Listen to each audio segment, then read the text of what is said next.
Welcome to The Pestle, reviewing and breaking down movies to look for insights into the movie-making process. Hosted by Jammin' on the One. Jammin' on the One. Now, let's dim the lights and start the show.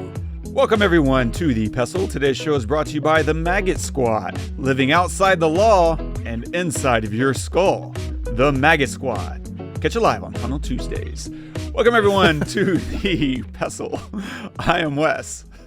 And I am Todd. And we're filmmakers and actors and producers and a whole bunch of other hats. We have a big hat rack filled with hats. And we use all those hats in the film production process, and then we like to watch movies to, learn, review, hopefully enjoy them, and share that joy with our listeners. Sir. I don't know. There's a lot going on, and I think I kind of just want to dive in, man. Unless there's something pressing that you want to touch on. No. I think the stuff I want to press on is going to be about the film that we're going to cover. So the film we're covering today is Iron Lung. So if you haven't seen this film, we're going to spoil a bunch of stuff. So pause this episode, go watch it.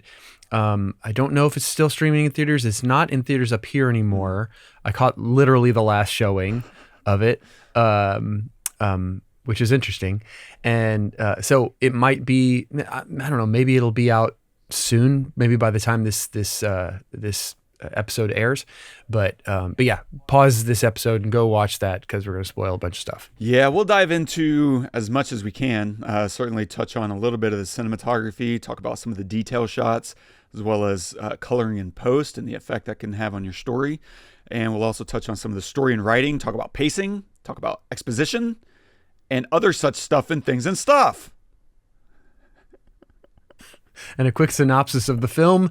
In a post-apocalyptic future after the Quiet Rapture event, a convict explores a blood ocean on a desolate moon using a submarine called the Iron Lung to search for missing stars and planets. It's directed by Mark Fischbach, written by Mark Fischbach. It's based on the video game by David Szymanski, cinematography by Philip Roy, featuring Mark Fischbach as Simon, the convict, and Caroline Kaplan as Ava. No soundbite. Since we're battling another YouTuber, I don't know how that DMCA takedown notice would go. Yeah. So we'll just steer clear for today. Dude, okay, yeah. So you and I were both geeked up to go see, the little guy take some swings in the majors. And that's a pretty fun experience just to know someone started where we're starting and made their way into theaters across the country. Yeah. Now, that doesn't necessarily mean it's going to be a great movie, but it's going to be one that we're rooting for nonetheless. And so, yeah, I don't want to lead the horse too much here in front of the carriage. What was your experience going in? Like, I guess, what did you know, if anything at all? And what did you think? So I knew he was a YouTuber, a successful YouTuber who made a movie, and I knew that it was about based on a video game, and that I'd never played. I've never played Iron Lung, so I don't know anything about it. So I went in expecting nothing. I had no expectation. In fact, maybe the expectation I had was that it would be underproduced. That's what I expected, right? And I mean, honestly, because I went in there with such a low bar, it met that and exceeded that bar. I'm not saying that I think it's like the best movie ever made, or that it's even should be part of a conversation, about like the best movie of the year or anything like that, or even the best recent movie. But I am saying that because my expectations were low, it definitely exceeded them in a lot of ways. Of course, there are plenty of ways that it didn't, and I can talk about those too. But I just want to talk about the good stuff, to be honest, because I think the expectation of the bad stuff is it's fine to assume that, and for it to actually come to fruition, but I don't think it's going to help us at all to really talk about the fact that, maybe some of the acting over the speaker was not up to snuff, right? Maybe it just didn't feel real. It felt campy, right? Or maybe it was too long, because it was too long. I think all of those things are important to talk about, but what we do in this podcast is we're talking about,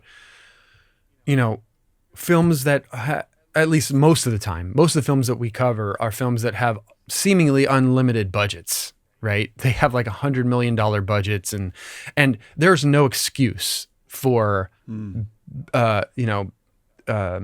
bad production or bad cinematography or bad directing. There really is not. And so when we bring up those things for those films, it's because I went in expecting this, because there's so much money, so much time, so much effort from so many people that is expected. But in a movie like this with a $3 million budget, right, I don't expect anything. So anyway, so what I got was, and I'm getting over a cough, so sorry, the cough, so sorry, but what I expected was kind of like a low budget feel, underproduced, and what I got was something that was interesting. Yes, it was underproduced in ways, but the cinematography was fantastic for me. Like, I loved the camera work. I thought it was so intriguing and patient when it needed to be at times. I'm going to talk about the first half of the film, and then there's the second half. I feel like there's acts in this movie. At least there's two halves, at least. And in the first half, I don't have any idea what's going on. I'm learning through, information being fed to me. Obviously, Simon, the character, knows what's going on, right? Everybody knows what's going on except for us, the viewer.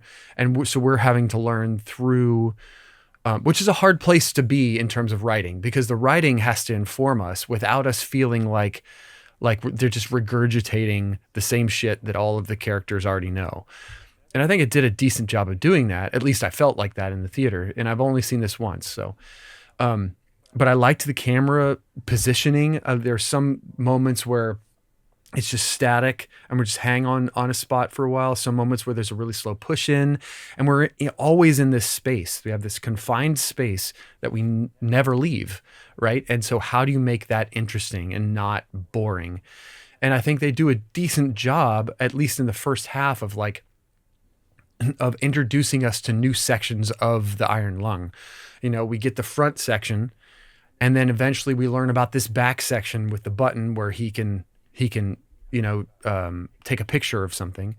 And then we see the dark section to the side where the computer lives, right? And we're learning about that. And then we learn about this box that he is able to open, and he hot wires this thing. And then we learn about the underneath kind of like area. So we're learning about these new sections with the character. I thought that was really interesting. I don't know that was necessarily new to the story, because I never played the video game. But if it was new to the story, that's a really interesting way to do that. Or it's just in writing wise, an interesting way to make us not bored with that space. Yeah. And I thought that the ADR at the beginning was really bad. It just didn't feel at all like he was talking. In fact, a lot of the time throughout the entire movie, it felt like ADR was really, really bad.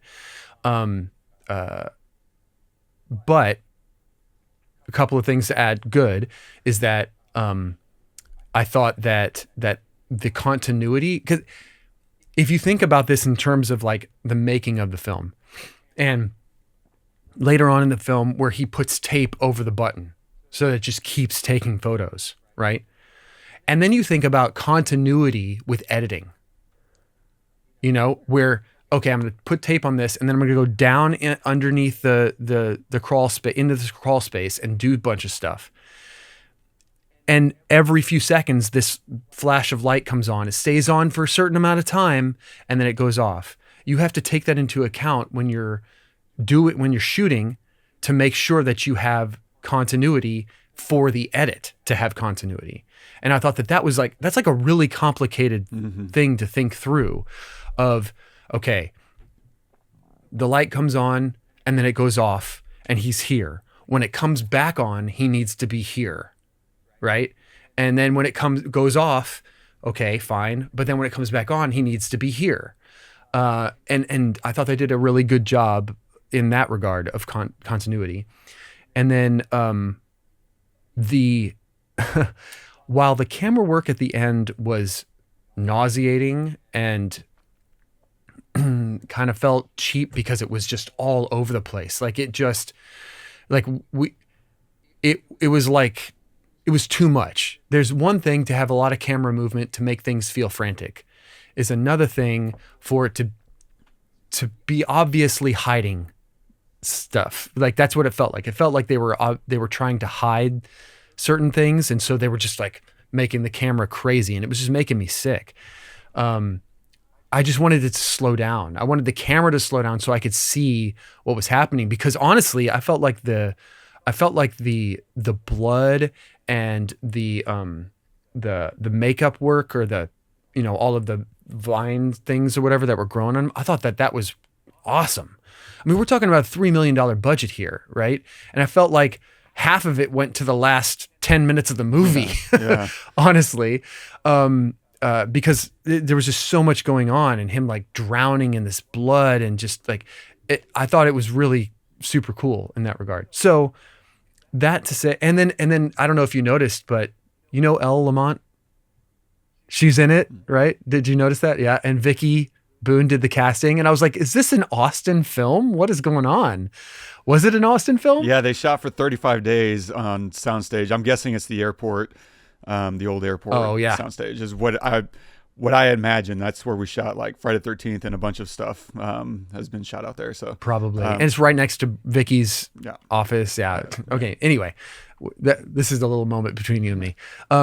Seeing that like made me feel good. I felt like I was like more of a part of the film because I know Elle. You know, I've worked with Elle, and I know Vicky too. And so anyway, that was really cool. So. And then I'll finish by saying this. This needs to be the future of film. This idea of spending $3 million, finding a way to get distribution, and then making that money back in tenfold, which this film has done. It's made, what did we say before the pod? 40 million? 43 million? Something like that worldwide, yeah. Worldwide? I mean, we talk about this on the pod all the time, about how Blumhouse does a great job of spending $3-5 million on a film, making 20, and then making something else. You know, I mean, they do, I think maybe no, I wouldn't say a better job, because this is just what they do, but they do a good job of like making new stories, right? With that money. But I think it's so cool. This guy who has a platform on YouTube chooses to make something from it, spends his own money, which I'm assuming is his own money. I don't know. I'm assuming it's his own money to put all of this together, and then finds a way to get distribution himself, and then gets it out there, and then it succeeds. I think that's great. And that shows that like maybe other filmmakers can find a way to do this. Maybe if they don't have $3 million, okay, fine. You know, if they can find the money, there's an avenue to making that money back and making more if you can get it into the right places. So yes, it wasn't perfect. Did I enjoy it? I did enjoy it, because I just loved the fact that I knew that it was a low budget film, that me watching it in California, right? It was made in Texas, me watching it in California, in a theater that wasn't empty, on the final showing, by the way, and me knowing people in it. So like, it's not like Bradley Cooper and Brad Pitt and you know, it's people that I know, just felt really good. That being said, yes, it's half an hour too long. I mean, at least make this 90 minutes and I am riveted. You know what I mean? So there was that's, I think, in a nutshell, all I have to say about it. I'm sure you're going to tell me stuff, and I'm going to have thoughts and stuff too, but I just want to get out the good stuff because I want to see more like this. I want to see $1 million films, $2-3 million films in Cinemark and AMC out here in California, all the time. Like I want that. I will go to support that every day. So That's awesome. Yeah, I agree. Like, and I'm glad you're championing like all the positives, because there are a fair number of negatives. And it's also worth pointing out, you might be hearing Todd say like it's a low budget and it has $3 million. That is technically true. Like, low budget films are as low as like, I think $10 million below. And then after somewhere around 10 to 15, it gets into like mid budget. And so, yeah, once you start getting lower than that, you start getting into like micro budget. I think below $1 million, something like that, is a micro budget, somewhere along that. And then after a certain point, you kind of reach what we call no budget, which isn't technically no budget. It's just what we call like, oh, you spent 50 grand. Yeah, that's no budget. No, you didn't. You did that for free. Like, and so that he's right. That is technically like absolutely true. And 3 million might sound like a lot, but as again, Todd was pointing out, like when you start throwing in some of these visual effects, 35 days to build a set and shoot your film, like that's a lot of rental space. It's a lot of hands on set, building things. I'm guessing this thing was on hydraulics or something. I don't know how he was accomplishing some of these shots, but some of it was, especially in that front half, is incredibly impressive to have him flying around the room like that. That's just mind-boggling to me as like a no-budget filmmaker. I'm like, damn, bro, like that's sick. And so maybe that's just very complicated wire work, or maybe he went full Nolan and built a hydraulic set. I have no idea. That might be something I look into later, but we always try to come into these with as little information as we can, just so we can talk about the experience of what we saw, not looking at the back of the textbook for all the answers ahead of time. That's not generally how we work sometimes, but on par, like not how we work. So I'm glad you said all those things. I think that's so worth pointing out and noting. I agree too that this is a great way to think about the future of film, especially when you start talking about something this high concept, because it is a really high concept story, even as it's this kind of lo-fi approach to it. And this is what I hear called like a man in the box film. And I think it's really cool, this concept of we're just going to have one person in a box and that's the entirety of the story. And so there's some films that might look like a man in the box film that I would not classify technically in the most strictest sense, like Apollo 13, not to me a man in the box film. There's too much happening outside the box. Like you have a whole squad of people that you spend at least half the film with. And then within the box, you have 3 other people. And so it just, as much as, we were there with them in the shuttle, or the capsule, like it's not really a man in the box film in that sense. Whereas Phone Booth, right? Colin Farrell, I think that's a really solid man in the box film. I haven't watched it in a while, so maybe it's not exactly the way I remember, but he is trapped pretty well in that phone booth for almost the entire film, if not the entire film. Again, it's probably been 20 years. Even though I think we get some glimpses outside, like we see the chief pull up or the detective. So we get a little bit of that, but most of your time is right there on the phone booth with Colin Farrell. And same thing with Buried, right? The Ryan Reynolds film. Very high concept. We spend that entire thing with him inside this box. And so the core concept is so like specific that whenever you watch a preview, you're like, oh, I know what I'm in for. And now the only question is the premise strong enough to like make me want to participate and see what that experience is like? And in this case, it is. Like, it's a really interesting premise. Although, to be clear, I wasn't clear on exactly what that premise was. I knew it was a guy in a box and he was doing some weird stuff somewhere in something, but like but I knew it was sci-fi. So for me, that was the premise. It was like, there's a sci-fi movie about some guy in this weird metal thing. Cool. Because when you say iron lung, I think of obviously the medical device. And this felt like some science fiction extension of that. And I was like, okay, yeah. And then of course you threw it out there. So I was doubly in. And so, yeah, what else can I talk about before I start saying, the things that I would change or things that I think are worth thinking about with this specific story? I do love Mark cast himself as the lead. Like, I know that's dicey, but as another writer director who got into the directing side because he's an actor, I have so much envy, because I don't think I have the guts anymore to put myself front and center in my own films. And so I have just so much love and appreciation for Mark doing that. It takes a lot of courage, honestly, to say $3 million, whoever, if it's his or someone else, it doesn't really matter. That's a lot of money to then say, and it's going to be me in the box. F all of you bitches. Here I go. Mm-hmm. That's really cool to me. And so to me, I really adore that decision, and think he did a pretty solid job overall. We'll get to why I think some of the acting falls apart. And I don't think it's because they're bad actors. Kaplan is, I think, clearly a very, very strong actor. And the reasons why the acting falls apart, I think, will become very clear as we start diving into some of the notes. The other thing, the set design is pretty sweet. The production design, man, really cool. I thought well built. Cinematography is incredibly well shot. I'll just start diving in, and maybe some of the other good stuff will pop out too.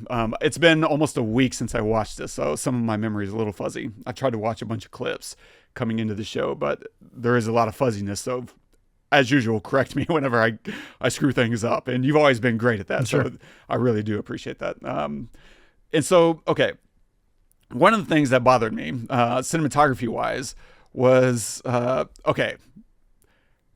as the credits were rolling in the opening, I saw Vicky Boone Casting pop up, and I was like, oh my God, this must be a local production. And so that stuck with me the entire film. And I had that same feeling that I was a part of this, even though I had nothing to do with it whatsoever. And then whenever I left the theater, I raced home to see who else I knew from this production. Because it turned out I knew a lot of people. And I haven't talked to anybody about this. I knew Elma. I don't know her. I've never worked with her like you have. I think I've been in one or two of the same projects, but wildly different roles, and I never met her on set or anything. But I've been aware of her since I was taking acting classes, and one of my agents was her agent or something like that. And I don't know. So I've known about her for 20 years now, and happy she's still kicking ass and doing her thing. She seems like someone who's really talented and just never really got a break. And so seeing her name in the credits, IMDb, as I was scrubbing through everything, was really cool. Seeing someone from that worked on Friday the 13th, Travis Heisenberg, was pretty cool. And he's in the art department. So I don't remember running into him on set, but I met so many people on that production that there's just no way. Philip Roy is the DP. I'm guessing, I think he's local. I went through his credits, and he's just worked on so many other things. I'm sure I've heard his name before. I've just never run into him on Instagram or anything, or let alone on set. So the two people, Madison Miller did the makeup effects. She's so good. I tried to get her on my project, my last short film. I think these had to have been shooting pretty close to the same time. Because she was booked up, and I'm guessing she was probably working on this, although she stays busy, so who knows. But she wasn't available for my project. And so I was really glad to see her name in there, because I know how good she is. And the makeup effects in this film were so freaking good. She's incredible. And so I'm hoping eventually I'll get to work with her. But the other name, the big one that I noticed, was Brandon Thomas, the colorist. And he colored my film. So this is a guy that works here at a local post house called TBD Post. And I was fortunate enough to get him on my short film to color it. And the reason that really stuck out at me, one, he's awesome. If you ever have a need for a colorist and you're like, I don't know who to go with, reach out to TBD Post, and whoever they select will be good. But I would recommend if you can get Brandon Thomas. Like I'll link it in the notes, but he's just so talented and easy to work with. And one of the things that really struck me watching this film, this goes back to me trying to get into the cinematography, and one of the things that rubbed me was how clean everything was. It was way too clean. And I think that really didn't service the production design or the cinematography, because the very easiest thing to do in this movie would have been to throw a little grain on it. Everything just feels too sharp and clean for a post-apocalyptic, degrading, falling apart world. And so when you say clean, you're talking about in the actual footage. You're not talking about the set design. You're talking about the actual footage. Actual footage. Yeah. It just feels way too crystal sharp. The resolution is clear. Everything feels so visibly clear. And if you weren't going to do anything like organic onto the lens itself through some kind of distorting effects, in a number of ways you could have done that, filters on top, or maybe throwing some obfuscating device onto the lens, smearing it with gel, for instance, in certain shots. I don't know, go watch Sunshine, like for a cross-reference, and see how he's degrading things as the mission is taking on different aspects. Like there's so many interesting ways. Dirt in the air, right? If you backlight and then throw a bunch of smoke or specifically some kind of dust particles, that'll give you a sense of how like degraded and falling apart everything is. They chose to go with like blood seeping in everywhere, as if the ship is leaking or maybe even alive, which is a whole other question we'll get to. But just on a very fundamental level, if you weren't going to do those things on set for any number of great reasons, then the minimum thing you really should be thinking about is adding some film grain on top. And I'm really baffled. And I think the only reason that you wouldn't want to do that is because this is based on a video game, and video games don't generally have that kind of layer on top. And so maybe as a way to honor the video game, you don't do that. But to me, that's a really perfect reason to treat this separately as a story, as a movie. And I don't know that, the colorist wouldn't have thrown that out, even if he wasn't going to insist on it. The colorist is there to serve the DP and serve the director. They're not there to insert their will against anyone's wishes. And I know he's capable of doing that. He, as we were having our pre-meeting, like that was something that was thrown out, and we never talked about it. Like once I was in the room, it was already applied. It was something that we didn't even have to think about. And so I know those are things that they think and talk about specifically as it applies to story. And this Brandon, like, he is one of the sharpest people I've met. And I'm not even talking about colorists. I haven't met that many colorists, but just as a smart, thinking, story-driven person, he was able to understand my story he was the first person that I ran into that understood my story without me explaining it. Nobody that came to set, nobody that worked in post. It wasn't until I got into festivals that anybody understood my story without me explaining it first. And he was the first and only person to jump out. And as I started explaining it, he cut me off. He jumped in and was like, yeah, there's 3 deaths in the movie. There's this one, there's this one, this one. I was like, holy shit. Yeah, I'll just shut up, bro. Like, you take it away. Like, I got nothing. And so I know he's thinking on these layered, tiered approaches that most people aren't thinking about. And so I know that those things are in his head, but he's there to serve the vision of these filmmakers.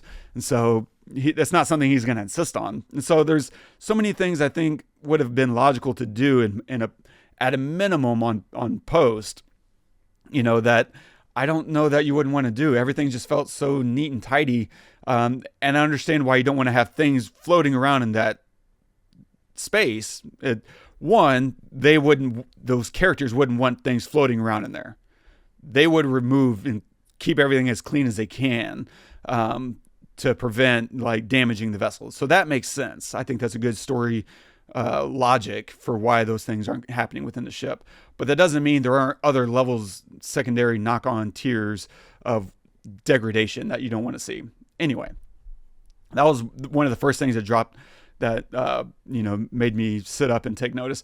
Another big thing cinematography wise was how much of the detail close-ups are there for like visual interest. I think you're right. They do a decent job of saving the space as he's discovering it, as it becomes necessary to the story. They do a really solid job of like, oh, and now we're going to introduce you to this section. And that's important because in a man in the box story, something like Compliance I've touched on in a previous episode for a recommendation, it's really hard when you're spending so much time in very, small, tight space.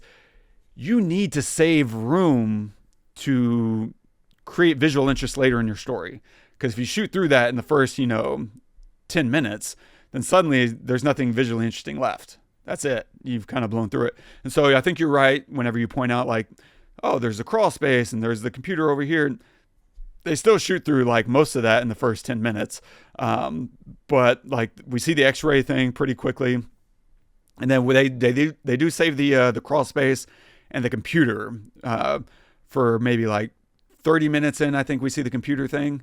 And then we see it, but it's like off. Yeah. And then he right. crosses And then the wires. eventually turns on. So we learn something else about the space. And then anyway. And so they do a good job of that. But what started to drive me a little crazy is they introduce all these close-up detail shots right away. And then the problem is we keep kind of going back and back and back and back to these elements. And I think that's because it's a stretched runtime, and the lack of conciseness means that you have to fill up some of this runtime with other things, which is a whole big conversation around lack of motivating camera movements from a lot of productions. We covered this recently. We covered a show finale, and I was like, man, sometimes people are just moving the camera because the story isn't that great and that interesting, and it's not that much going on. And so as a cinematographer, if I'm kind of trapped in this story, yeah, you know what? What else can we do to keep it interesting? Because the last thing you want is to stay on one shot for 15 minutes when there's no reason to, emotionally, compelling reasons. So, yeah, I think I'll touch on that in a second. Let's talk about some of the story and writing.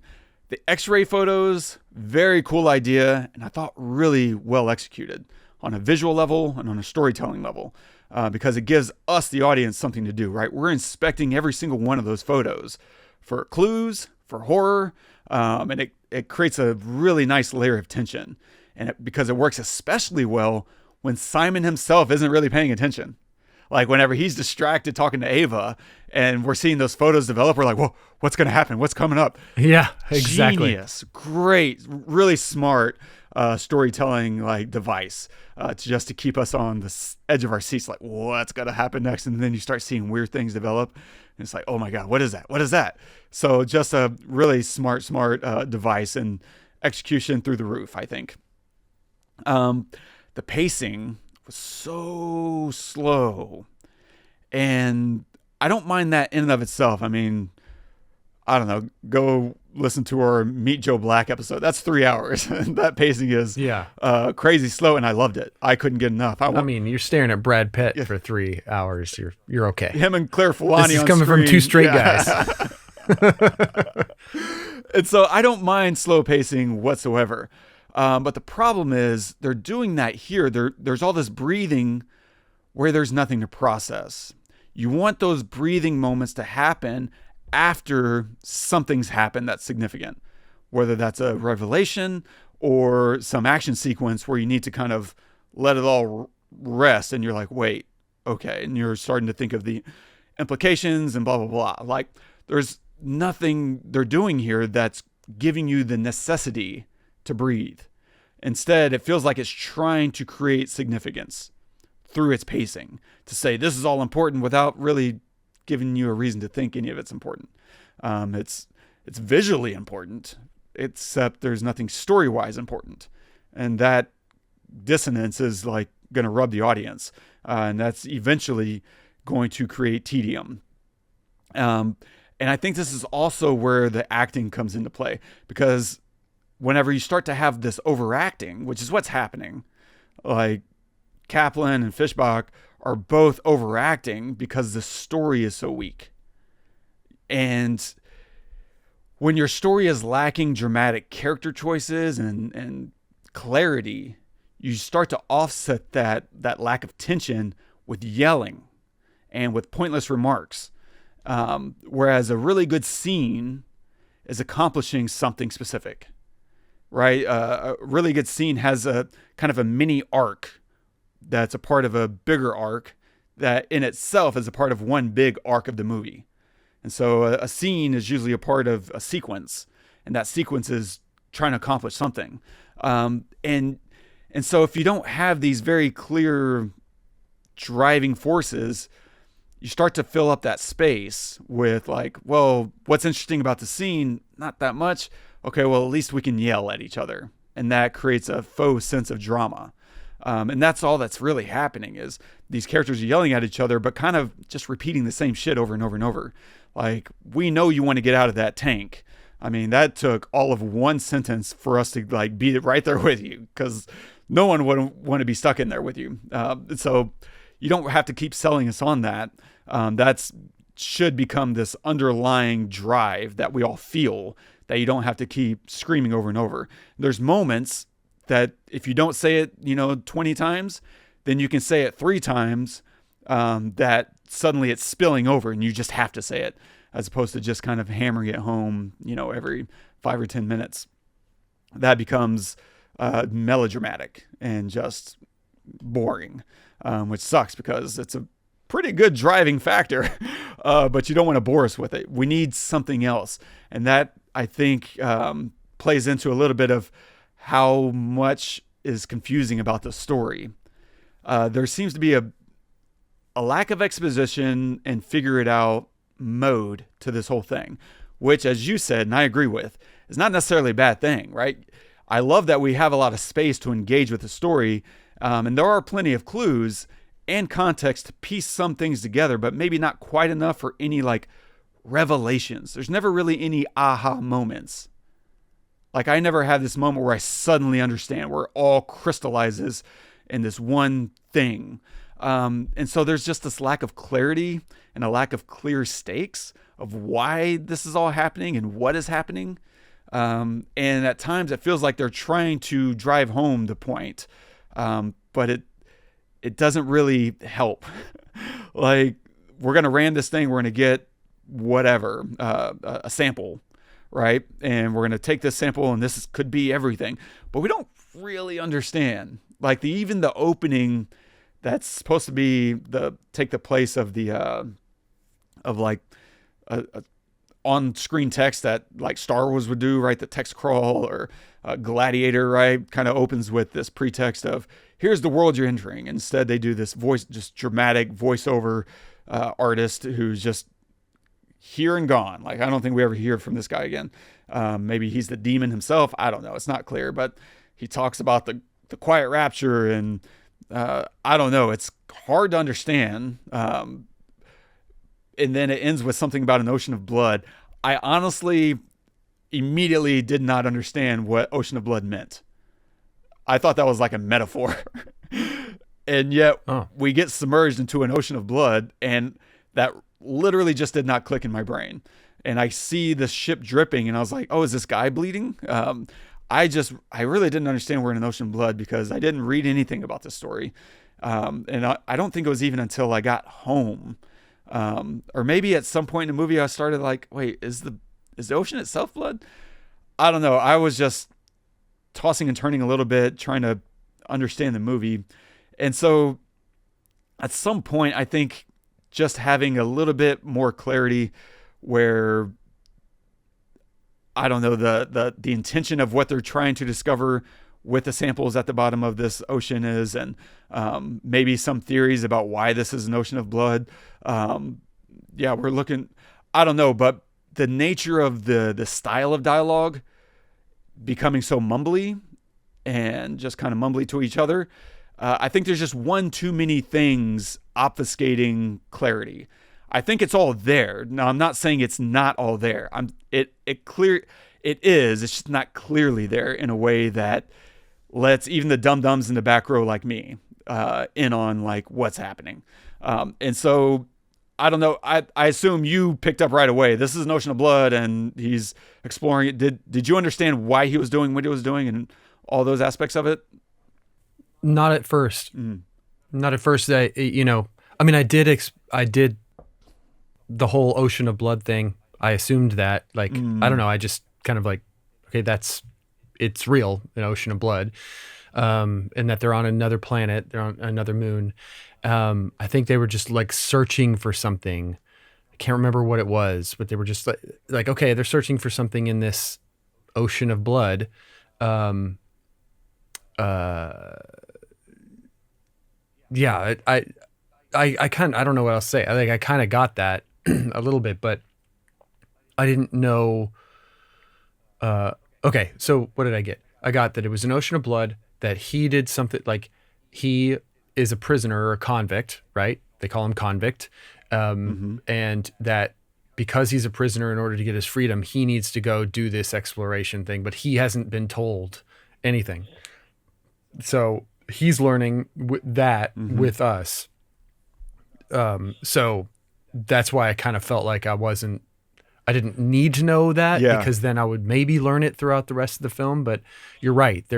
I don't learn everything I need to know. Like I agree. Yeah. Like all those things I picked up, I think it was just because it's such a crazy cognitive jump to say there's a moon filled with blood that it really just never clicked. And I can revisit moments and be like, oh, they're probably saying it constantly throughout the film, but it was never said in a way that really made it click that there is a moon that is, for some crazy reason, completely filled with blood, and it just never became logical to me until probably right at the end. And I will say, I think somewhere around the end, I was like, oh, I think it did finally click. Oh, we're just in an ocean of blood.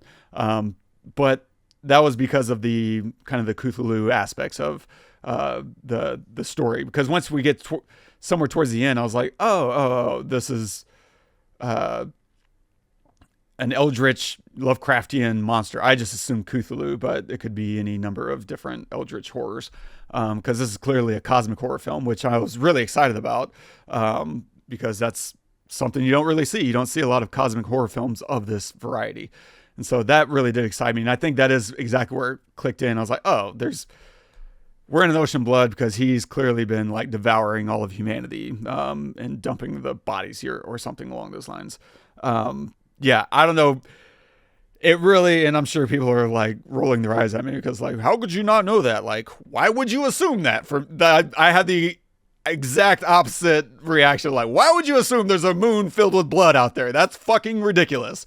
And maybe for playing a video game, it becomes less ridiculous, but same as you, I've never played the game. Although I'm curious about it. I wonder what it's doing for his game sales. Like, David Szymanski must be dancing right now for, I know, right? All the uptick, and he doesn't have to do anything. He just sits back and collects a bunch of new money. Yeah. Anyway, so I think there is just some serious lack of clarity in a lot of different ways. But maybe the biggest is the lack of character.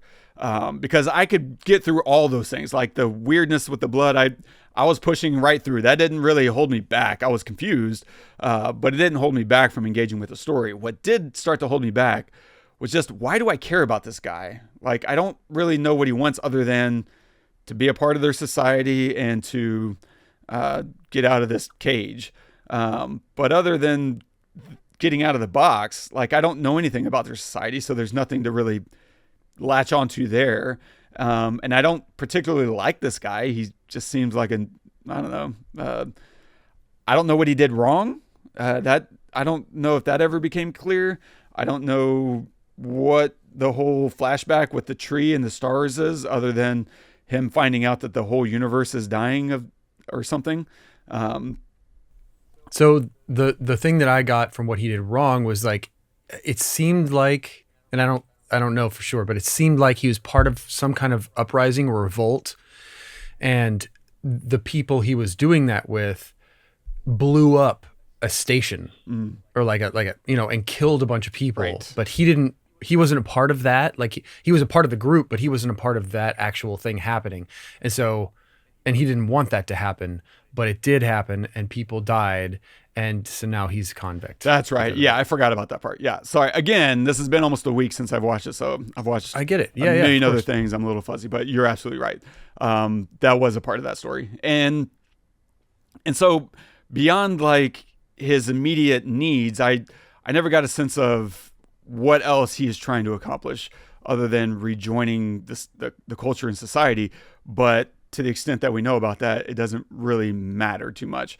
I don't know. There's just a lack of depth to his character that, because of the overacting parts, it made it harder and harder to kind of engage with him. Even as he's trying to do a greater good. And he's fighting and rebelling against the machine, so to speak, as he like commits to, fine, if I'm not making out, no one's making it out, talking to the monster basically, and attacking him. I mean, that's cool, but yeah, I don't think there's just enough there character-wise before that to care to emotionally get invested in this guy, other than we're stuck in the same room with him watching him. But I think this is all a good reason to cut down the runtime. Because if you trim out, I think this makes for a really good 85-minute film, where you can get straight to the beats a lot faster. And you, by the time you're at the end of this film, you like them a lot more because you haven't had enough time to get tired of them yet. 2 hours on, I'm like, good. Yeah. Cool. Kill them. I don't care, man. And that I think that gives your actors a lot more space to not feel the need to press any scenes. Instead, you can have a lot more natural rising and falling, because there's that great moment with the x-ray early on, where he finds out that it is an x-ray, that it's not just a camera. And that's where I think, and I only remember this because I revisited this scene on YouTube, where he finds out like it is an x-ray because they can't see through blood. And for some reason that just did not make its mark in my brain. But when we hear that, like, this isn't a normal camera, it's an x-ray, and that he effectively just killed at least one person, if not three, it's like, whoa. And I felt bad for him at that moment. That's a great, like, character building moment, or at least an audience engagement moment, because it's news to us and it's news to him. And that was one of the very few moments where I really connected with him, because I felt terrible, because I didn't think there was anything wrong with what he did, but I was confused about, like, wait, what are we looking at and why? And then when she flips out on him and explains, like, you just irradiated all of us, and that guy is going to die in minutes. Like, that's such a good moment. That's so cool, to let him feel awful, and then get a little upset. And that tells us a lot about him as a character. Like, he doesn't want to hurt people, you know? So when he says like, I didn't mean like that, for that to happen, for that station to blow up or whatever, now we believe him, you know, because he doesn't know the guy that he just killed, you know, or he barely knows the woman who's talking to him through the porthole, but like he continually says that he's sorry. Yeah. It's not like he says he's sorry and then we go on. Like, he says he's sorry multiple times over the next, 30 minutes or so. Yeah. And he doesn't need to. So anyway, yeah, good point there. Completely agree. And so, yeah, I think trimming out 30, 40 minutes would do just a world of good, trying to figure out, like, not just where the story is going, but also creating those beats. And suddenly when you take a breather, it feels earned. We need a moment to process. And then her role as Ava, like, using Ava as this exposition dump, that's great. That's exactly what she's there for. It gives him something to play against, someone to be upset with. That's really good. I think whenever you start tightening the script down, that makes these connective tissues that much quicker between each other. Whenever right now as it's playing, by the time I get to the next kind of informational bit, I've kind of lost track of what all else is going on. And if you tighten the story up, suddenly those things start to connect a little bit tighter. And for me, at least, as the dum-dum in the room, like, all those exposition dumps connect a lot better. And I'm like, oh, okay, that's cool. This kind of movie, I don't think you need to be too subtle. Like, a little subtlety is good, but it's not exactly a subtle looking film. I mean, we're literally in an ocean of blood. I don't know that you need to mumble too much. Instead, like, be a little bit more on the nose and give us what we need and your theories about what's going on under the ocean, and I don't know, something. Which, by the way, I looked it up. They used 80,000 gallons of fake blood. It's going to be some kind of a record. It is. It's more than Evil Dead 2. God, that's nuts. Yeah. That's a lot of blood. Which makes sense. I mean, they like literally filled spaces with blood. Yeah. So, yeah. God, dang. The other thing, maybe you picked up on this better than I did. Are there two monsters, one inside the box with him and the other one outside? Is the ship itself alive? Like, I'm not... So I thought that at first, but I think what I got from that is just his mind. That's just psychological, right? It's a psychological monster, inside. I think it's just the monster there, the fish creature outside, really. So is what I got from it. Who would have left the note to cross the wires? Yeah, I don't know. Okay. We're just assuming whoever was in there before him, maybe. Well, right. Was there someone before him in that box, that specific box? I mean, there had to be. The box is old. It certainly looked old. Yeah. He's not the first one to use it. So, but I don't know who. That's a good point. Like, it would have been nice to like know who left it. Not that we have to. Yeah, it's part of the story. Yeah. I mean, you just never know. But I know that there's one moment where he tells, I guess it's Ava, that he found a note, but I don't remember if he knew who it was from, or who it came from. So I don't think so. Yeah. Okay. So that's good. I mean, my experience going through the movie was like, this is a psychological thing. Okay, cool. And then how did you feel about him pulling his own arm off? I feel like that was, on the one hand, very silly, but on the other hand, it played perfectly into the tone of this whole movie. It was a leap for me, because I'm like, I think you die if you do that, assuming you even have the strength. But I also really like all the visual effects of the moss, or whatever you want to call it, those tendrils kind of creeping over the ship. I thought that was a sweet effect, and was a really fun, engaging moment. Yeah, I mean, the way that I looked at it, it kind of made sense to me, only because like it seemed like the blood decays you, right? Because like when the drop hit his forehead, it cut him, right? True. So I thought maybe. The blood decays you, and so because of that, it's easier for that to happen. Yeah, that's a little extreme. Nice. Like you or I, pull so hard that we pull our own arm off. Yeah. I think I'd stop at that point. I don't know. Yeah, but no, that's a great take. I like that the blood itself is creating so much damage that your body becomes part of the wreckage. Yeah. Interesting. Okay. What else? I don't know. I think that was my big takeaway, is it's so hard to make anything on this level. And I don't just mean budget wise, I mean story wise, to create something this tight, in this small of a space, to keep it interesting.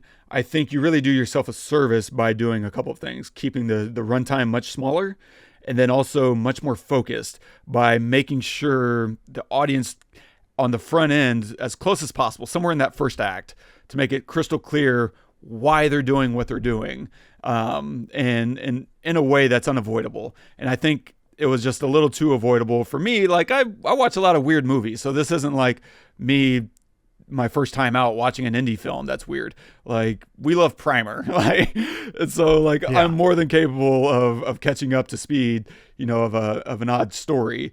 And this, I think, could have done itself a little more service with a lot more clarity on the front end, and whether that's through a text crawl, because that opening soundbite is just so stylized, and there's so much weird stuff being thrown at you that it's not really offering clarity. it's offering style. And I think if you do the opposite, I don't know if that's him waking up and reading that, run down his little instruction manual a little bit slower instead of like these crazy hyper-focused macro shots. Maybe it's a video presentation on one of those screens, or maybe it's just a straight text crawl at the front, like where you just show like 500 years from now or whenever it is, people have disappeared off the planet for no discernible reason. The Quiet Rapture, something that just unstylized, very plain, like there's no way you can just says it. Yeah, like, but whenever you have someone kind of screaming at you in the front, I'm like, is this metaphorical? I literally thought when he says ocean of blood, like it was some kind of metaphor that was representing the disappearance of so much of humanity. I thought that's what he was talking about. And so I got lost immediately. And I think the more you tighten the story up and say, okay, here's the thing that no one's going to be able to miss, and now we can be stylized, and now we can be a little silly, or like over the top, like that is fine. And these are the things I think about right now as I'm writing my own little smaller versions of this. Like I'm working on a story and I haven't started yet because I keep thinking about the clarity aspect. You want to write something that is so unmistakable that it's clear in the trailer and it's clear to an audience by the end of the first act what's happening and why. And that way, whatever happens afterwards, you can then have a very simple answer to a very simple question. And that question has to be just so blatantly obvious and simple that you can then complicate it from there. But by the end, you give a very concrete, direct, clear answer. But if you can't give that if there's no clear question. And I just never felt like I had a very clear question, let alone we get to the end of this movie. Sure as hell isn't a clear answer. No. What did you think about when he comes up like out of the, I guess when he's like hallucinating, I don't know, where he comes up out of the blood ocean and the creature is there? Like, what did you think about all that? I was so beyond myself at that point. I was just like, okay, cool. I didn't know what to think because I was like, I was so deep into the cosmic horror aspect of this movie. I didn't know really what to make of it. I felt like this is him standing up to an eldritch god, and therefore he's lost his mind. This is hit. I took it as madness. I took it as him losing all mental facility in the face of an overwhelming God that was taking control of him. I don't know. I didn't really know what to do with it, so I just started writing my own story in my head. What did you parse out of that? Yeah, that pretty much. What? But I mean, like one of the other, like I guess small problems would be like we only get a little glimpse of him, losing his mind.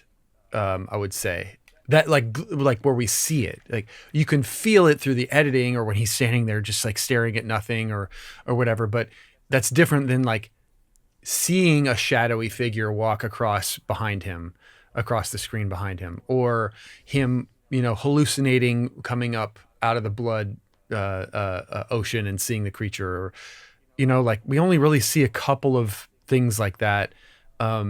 We do see, him hearing the voice, hearing somebody talking to him, but then but noticing that the speaker is broken. We see that and stuff, but I would like it to have like ramped up to that moment where he, comes up out of the ocean or something like that. So I don't really get the sense of him going mad necessarily. Even though there are, look, we're picking apart stuff, but this is the $3 million budget. I think it did really freaking good. Yeah. But like, if we're talking about like how we felt in the moment, that's kind of how, I felt a little bit. What do you remember the last shot of that box floating up out of the ocean? Mm-hmm. What was that the box that he had rescued from the crawl space? What was that box? Yeah. So he goes back to that ship that he found. He's able to put in the password to his computer to download everything off of their black box. Gotcha. That's the black box. And so now his black box is the only thing that has all the data that they need, right? And so he saved the black box at the end, and they found it. Nice. I think there was just so much going on that mentally I was just like, just enjoy the cool visuals. Like, I didn't know what else to do. Yes. But yeah, I think that was really, for me as a filmmaker, that was my big takeaway, is like, man, the more you can provide clarity, and also made a case for why I'm such a stickler for whenever you're crafting your shot list, to make sure your scenes are very tight. Because to me, and maybe this is the point I didn't really get to when I was talking about cinematography, is as your scene is building, so is your shots. Your shots are building to specific moments. And so as you're going through this little mini arc within a scene, your camera is shifting along the way. And so this is why you might start in a wide, but you end on a close-up. Because by the end of the scene, you've gotten to the important moment. And that important moment is either going to be a revelation or a question, something that's stated out loud. And that way, whenever the character says, well, you know, what do we do now? That's when you cut your close-up so the audience can feel the importance. But if your writing is so loose that you kind of keep repeating the same beats, you kind of lose that significance, because you're going to keep replaying some of these same angles, and the freshness of those angles get lost through all that repetition. And so your cinematography, and Soderbergh talks about this, like your cinematography should be building along with your scene, so that as your scene is unfolding, all these shots specifically are crescending, creating a big crescendo that coincides with the arc of your scene. Anyway. That was I like towards the end especially I realized, oh, this is way too long.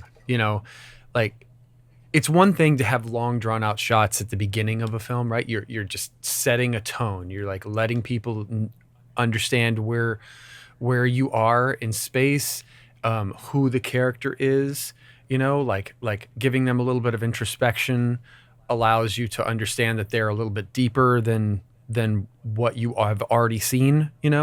Like, there's a lot of reasons to have like longer drawn out shots in the beginning, but like towards the end where they just get longer, right, is just too much. Like, just cut all that shit out. Either cut whole sections or take a 10-second long cut and make it 2, and you do that 50 times, and all of a sudden you've cut out 7 minutes from your movie, and that's massive, because you're not, and I say that because you're not getting anything from those added 8 seconds in those 50 shots. Like, you're really not. All you're doing is you're making me sit there through it, and I've already gotten all the long shots in the beginning. I know what this guy's about. At least as much as I'm gonna know. Me staring at him for another 8 seconds is not going to tell me anymore. So, that's just a case for cutting shots down. It's not a case for that they, failed in any way. They're trying to make a statement. They're trying to do something. And I think maybe for a lot of people it worked. For me, it was just too long. For both of us, I think it was just too long. Agreed. And it's a shame, because that's like an easy fix, So and it's also funny because it's an easy fix both in post to some extent, but even because I agree, like it would be easy in post to cut off, 7 minutes. Probably gets harder to trim it down to the extent that I'm talking about in post, but on a script level, like, it would be a good motivation, because then you can cut out just a ton of budget. Like, you don't need a 35-day shoot anymore. You might be able to do it in 25 days. And then maybe spend a little bit more on post. If your budget is 3 still, like, great, you can do a lot with that. But yeah, I think the best editing would have came in the scripting phase, as it usually goes. I don't know. Final thoughts. I'm so proud of this movie.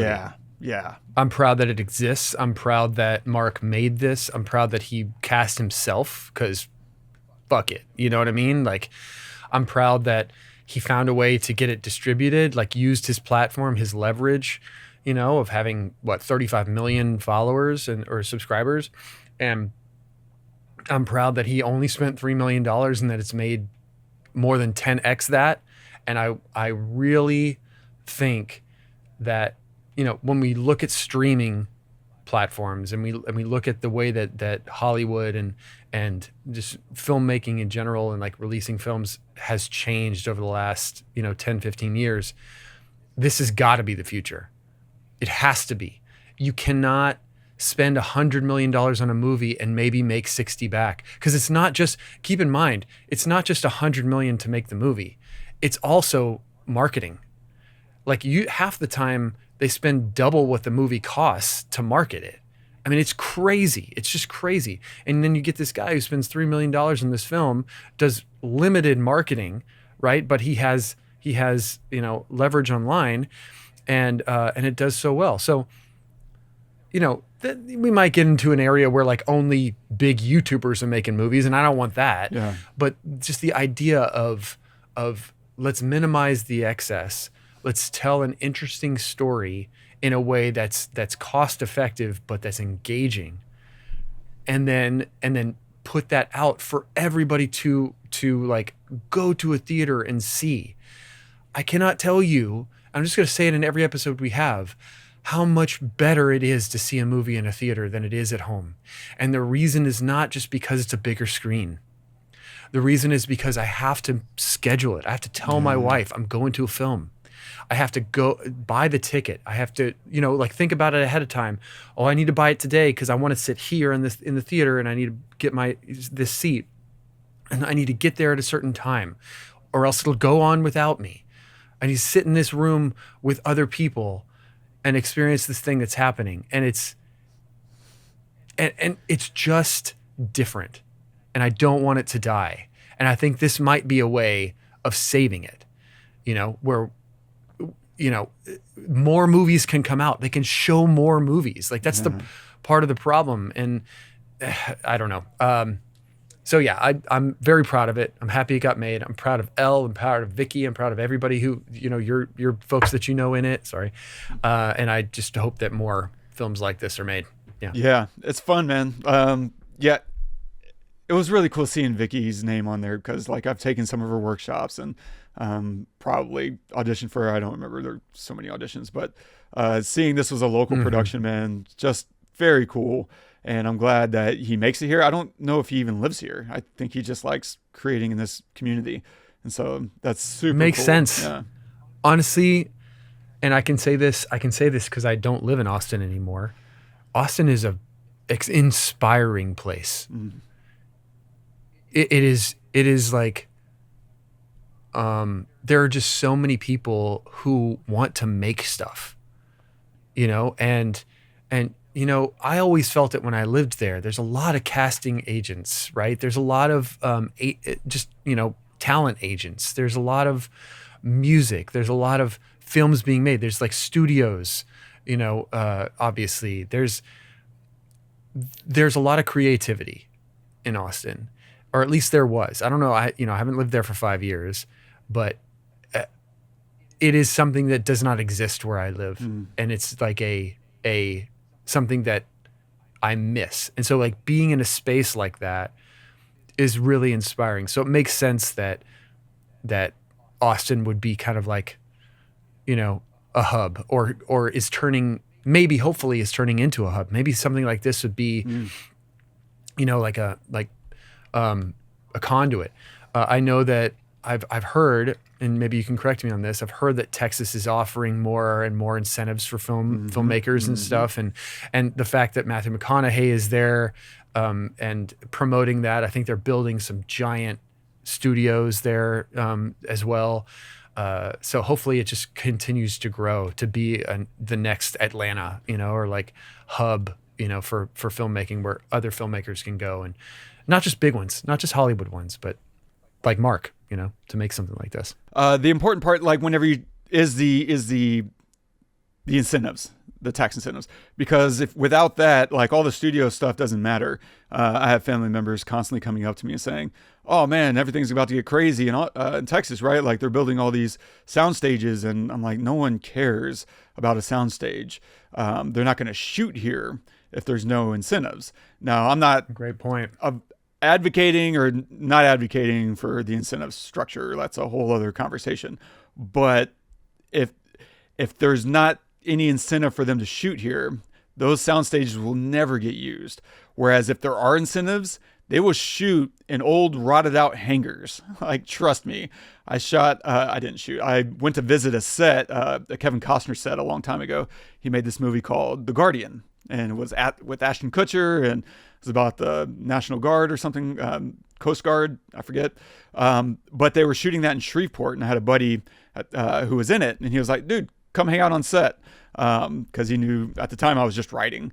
And I went and visited the set, and they were shooting in this random rotted out hangar, man. Because at the time, Louisiana was killing it with incentives. And they're like, yeah, we can get some money back. We'll shoot here. And I got to meet, the director, and not Kevin Costner. It was interesting because he came on set, bro, did his thing. He was maybe on set for like 10, 15 minutes. He came in, did a scene, left, and everyone applauded. Like, it was just like, what is happening? Okay. I've never seen that before, because I've been on set with like Bruce Willis and some of these guys, and like, I don't remember anyone applauding. So it was cool. And I think I was there on like lobster day. So they had lobsters for lunch. It was nice. Interesting. Anyway, yeah, I agree with everything you're saying, man. Like, this is all you need is 38 million followers. So we're close on the Pestle. Like, we're over 800 now. Hey, man. Yeah. So we're almost at 1,000. And once you're at 1,000, it's basically 38 million, I mean, it's the same thing. Yeah. Nice. What are you going to recommend this week? I'm going to recommend this season 2 of Shrinking. I have just really been loving it. Is season 3? Season 3 of Shrinking. Whatever, the new season. Fair. I guess season 18. Yeah, season 3 of Shrinking. Just the way that show has developed has been so beautiful, and the writing is so good. The character development is so good. And all the stuff that's happening in this season is just, it makes sense. They're not precious about holding on to things. It's just, the whole show feels like an homage to Moving On. And I think it's just so beautiful. And I love, Jason Segel? no, Harrison I mean, Ford? I love him. Harrison I Ford? love him. Yeah. I love him so hard. No, I'm so bad with names right now. Harrison Ford. I love Harrison Ford in this show, and just it's brilliant, and it's so gut-wrenching in a lot of ways and hilarious in other ways. And like I said before, the character development is just off the charts. Yeah. And so kudos to Segel for this. I'm blown away. So season 3 of Shrinking. Nice. I'm going to recommend a movie called Creep. If you haven't seen this already, this is very much in not a Man in the Box film, but it is a filmmaker. This is the Duplass brothers, Mark and Jay Duplass, another Austin team. And so I thought, in the spirit of low budget Austin filmmaking, this would be a good one, because what's so fascinating about Creep is how they made it. So they made the first version, played it for friends, and then was like, what did y'all like? What did y'all not like? And everything they didn't like, they kept what they liked, and then would go and make another version of the film, keeping just the things they liked. And then would say, okay, what about now? And they're like, oh yeah, we like this now. We still I don't know about this. And they just kind of iterated like that a few times before they find that freaking incredible. That is amazing. That's so wild. And it's a crazy movie. Like, I remember the first time I watched it, I was just like, what is happening? And it's not like a complicated movie. It's just like, it's pretty screwed up though. Like, it's pretty messed up. And so, yeah, I just love the Duplass brothers so much. From the first time I saw Puffy Chair, I knew, like, these guys are doing their own thing. And I love them for it so much. So Creep, if you haven't seen that, I'm sure it's playing somewhere, probably on Netflix. And so, yeah, we also have an art spotlight this week from Spectra. This is called Spirit Jumper. It's a music video. The music is great, but what I really love is the animation. It's an animated music video. I think he said they took like 5 years to make this because they were trying to figure out the lighting in this animation. They wanted to do something that felt like an 80s, 90s, anime film. And the light in those stories, I never really thought about it, but they do feel very alive and vibrant, the type of light that they used. And so they had to figure out how to replicate that lighting because it's not apparent and no one really does that kind of lighting anymore.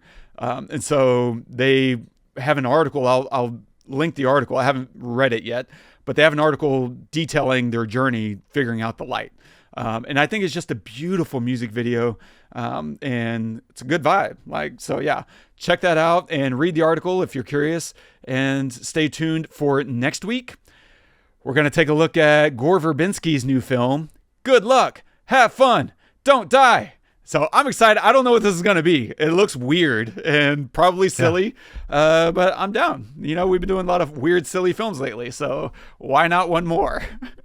Agreed. Agreed. I'm looking forward to it. The trailer looked really interesting. Yeah. So and it's got a bunch of actors I think we love, and so I saw Zazie Bates in there, so I'm excited to see her doing her thing, and a bunch of others. So yeah, stay tuned for that. And if you're enjoying the show, don't forget, subscribe, review, leave us a note.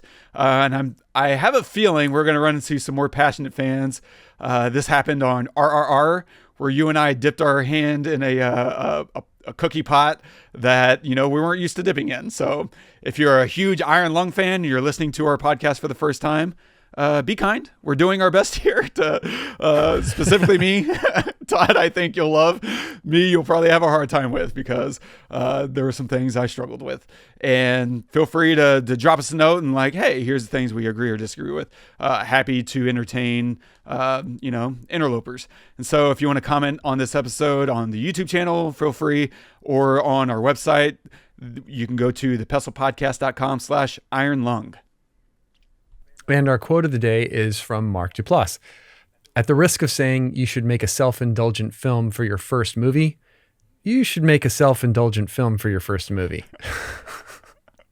What do you take from that?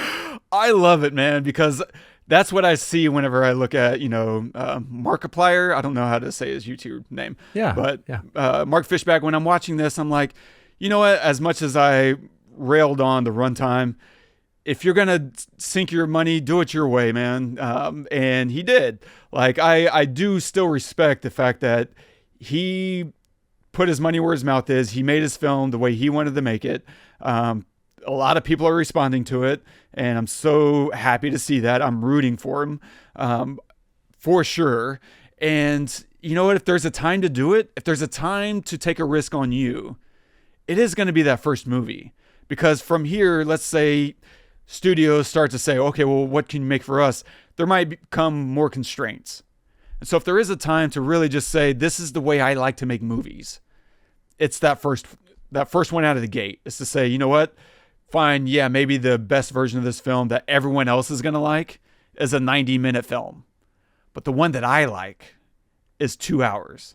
Then you know what, man? I still respect the fact that he made it his way on his terms, and it spoke to his artistic spirit. I think there's a lot to say for that. And I think that's exactly what Mark Duplass is saying here. He's saying, man, you know what? If it's your first time out and you may not get this chance again, do it the way you want to do it. Whatever that means. Do it the way you freaking want to do it. That's what I take. What do you take? I love that, man. If you alienated any Iron Lung fans earlier, you just made it up for them. Made it up with them. I think that, which I don't think that you did, by the way.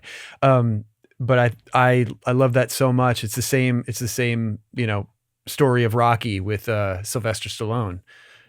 He refused to sell his script unless he was in it. That was it. And they made the entire thing in 3 weeks. The entire movie. It was just, he had his own way. He wanted to do it and he refused any other way. It turns out that's a masterpiece. And honestly, is a once in a life, it's not an Iron Lung. I'll say that. Or Iron Lung is not a Rocky. But you're spot on. He wanted to make this movie his way. He did it. His version of it is 2 hours and 7 minutes long, and that's what he wanted to make it. Others be damned. Pfft, dude, who cares what I think? Yeah. Who cares what you think? Yeah. Like, he made it his own way. I think that's beautiful. And I think anybody listening it'd be hard to find another pod that would say that. Like, don't listen to us. Make your movie. We're only talking about what we feel when we see it and what we, think. But who cares? It's your movie. You spent $3 million on it. Make it 2 hours and 7 minutes long. Good on you, Mark. Do it. The next person, go in, make it the way you want, make your mistakes, learn from it, and then make another one, right? Like, yeah. So, well said. Well said. Yeah. As William Goldman liked to say, nobody knows anything. And he was talking about the business of Hollywood and creating and the ability to predict what's going to do well and what's not. And no matter what people say, us or otherwise, like, at the end of the day, nobody knows anything. And if Iron Lung proves anything, it proves that. Totally agree. No one saw this coming. Yeah. You hear that, Hollywood? Hopefully you're noticing this kind of stuff. Jeez. Anyway. Yeah. I really enjoyed this episode because of that. Like, I like talking about films that are doing well that weren't either expected to or, are making a bunch of money. I think that is such a good thing I'm not talking about for Hollywood, but for us as viewers to get new stories and for theaters in general, which I know have been struggling. So I love episodes like this. So hopefully you guys enjoyed it. I had a great time. Make sure to subscribe, review us wherever you get your podcasts. And if there's a film you'd like to see us talk about or pick apart, let us know. We'd love to hear from you. Maybe one day we will cover it. Until next time, I'm Todd. I'm Wes. Go watch some movies. I don't know what he does. Yeah, he does that.